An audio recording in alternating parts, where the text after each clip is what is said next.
Hello, I'm Naturalist Scott at Woodlake Nature Center, and on this installment of Exploring Nature with Puppets, we're going to learn about beekeeping. I am the beekeeper here at Woodlake, and why would we want to keep bees? Well, the bees you see flying here today are honeybees, and honeybees do a lot of good things for us. Probably the most important job that they do is pollination. Have you heard of that before? So flowers have pollen, and that's how they get fertilized. So when the bees visit the flowers, they collect pollen on their bodies and spread the pollen from flower to flower, pollinating the flower, which fertilizes it so it can grow its seed. That's how plants reproduce. Sometimes those seeds are nuts, sometimes berries, fruits, vegetables. So not only are they helping the plant to reproduce, but they're making food for us and all the wild animals. So they're doing a very important job. And the other thing they do, of course, is make honeybees. Now only honeybees make honey. And so that's why we keep the bees. Bees would live in a hollow tree otherwise, but as a beekeeper, I just give them a place to live. This is called a hive. It's a box with a door. You can see a little hole right here. And then there's a little patio out front where the bees can land and walk into the hive. So I give them a box to live in, which we call the hive. And inside the box, you're going to see we have these frames. Now, a frame starts out like a picture frame with just a piece of foundation on it, which is plastic coated with a little bit of beeswax. They smell that, and then they know that's where they can build their comb. You'll see the comb in just a moment. So all a beekeeper really does is provide a good home for the bees and then check on the bees once a week to make sure everything is going good with the hive. So before I open this up, I do have to protect myself. You'll see that I'm wearing a special bee suit. I've got a special bee helmet with a veil that I'm going to put on, because even though honeybees are very docile, you can see they're not bothering me and I'm right next to their hive. When I'm opening the hive, that would be like taking the roof off of your house, and they don't always like that. So you also know that to protect themselves, they can sting. So this suit protects me from getting stung. If I'm not careful, I get stung once in a while, but the suit really helps a lot, so I don't have to be too careful. The slower and more gentle I work, the less likely it is I will be stung. I've also got these big gloves. You can see that give me an extra layer of protection on my arms. Once I've got my suit on, now I'm going to do one more thing before I open the hive, and that is fire up my smoker.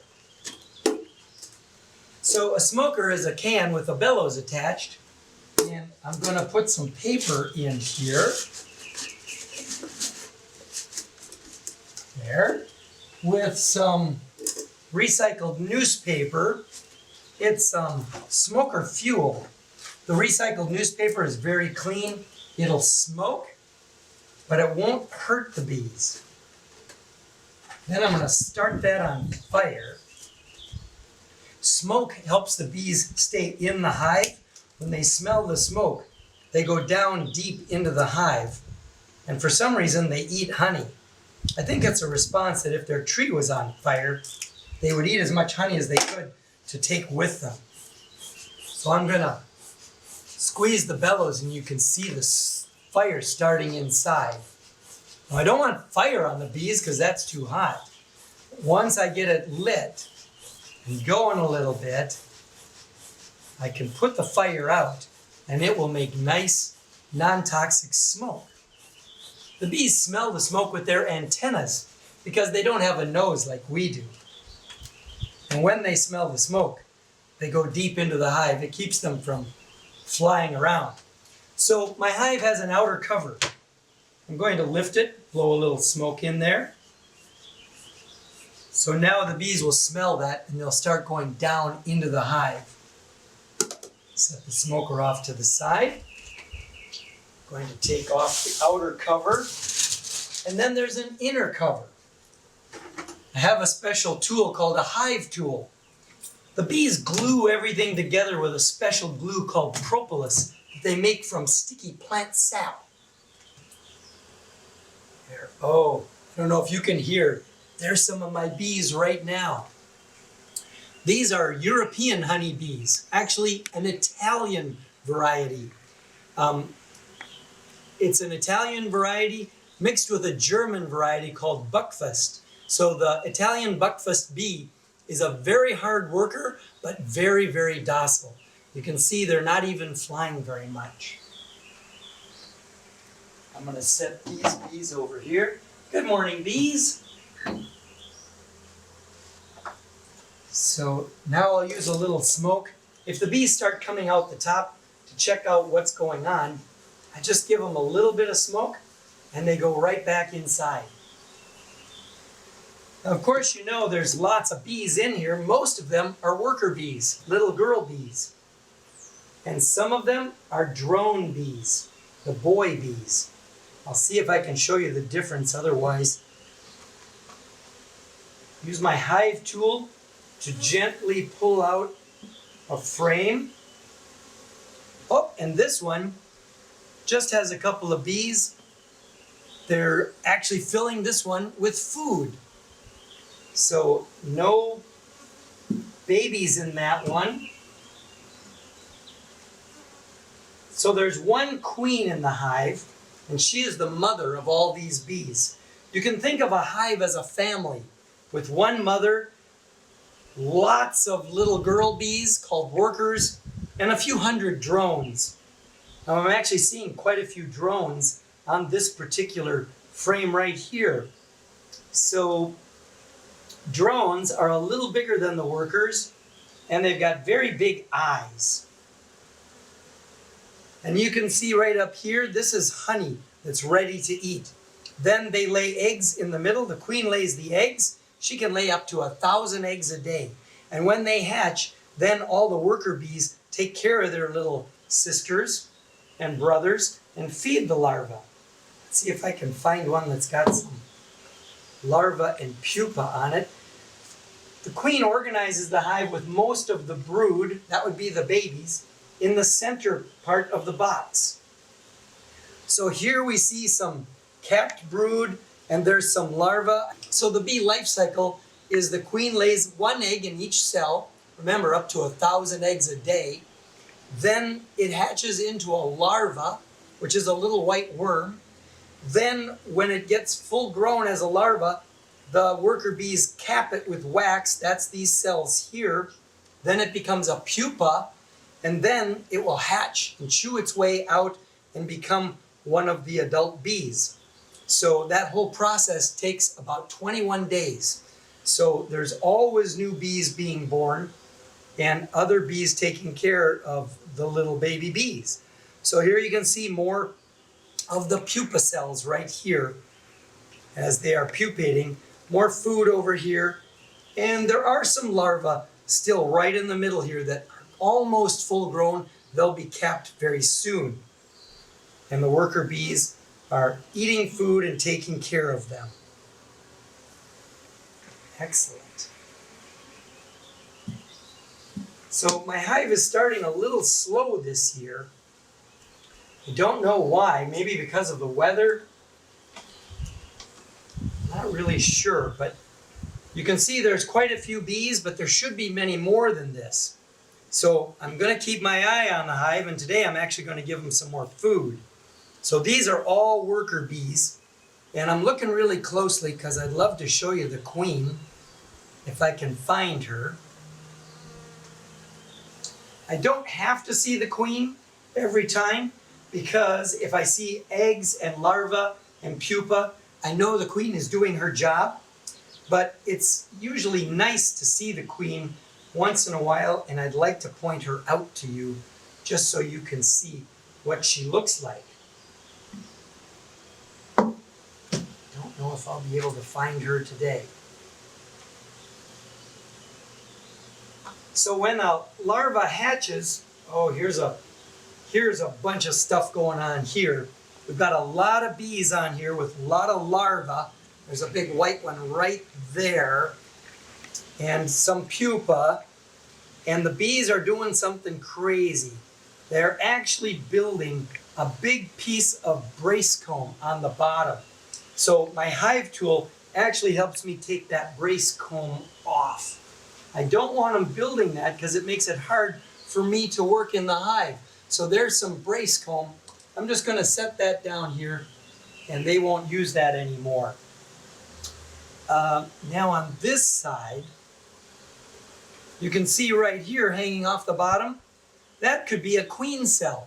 If they were getting overpopulated, the queen actually gives off a smell for the bees to make a new queen. So they'll take one of the larvae, put them in here, and that's a swarm cell. So if they feel overcrowded, they'll make a new queen, and then half the bees will leave with that swarm. So I don't want them to swarm, so I'm going to scrape that cell off too. The swarm cells always hang off the bottom of the hive. Now if something were to happen to the queen, or she really wasn't feeling too well, then the bees would make a queen cell in the middle of the hive. That's called a supersedure cell. And then I would let them make a new queen, and that new queen would take over the hive. Here's a big boy bee, a drone bee, right here. So I caught it with my hand, and I can tell it's a drone because it's bigger than the other bees, and it's got really big eyes. The drones, or boy bees, don't do anything for this hive. A drone's only job is to mate with other queens from other hives. They wouldn't want to mate with their own mother. So when they're full grown and full of energy, they fly out of the hive, find a queen to mate with. If they find the queen, they'll die in the process of mating. If they don't find a queen, they'll fly around and look for one until they die. They never come back to the hive. So drone bees are very important though, because when a queen lays a fertilized egg, it turns into a worker bee. When she lays an unfertilized egg, it turns into a drone bee.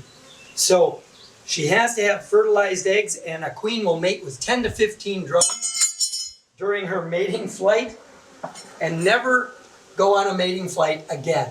So she can live up to 2 to 3 years. The worker bees only live 6 weeks in the summertime, and the drones will live 4 to 6 weeks.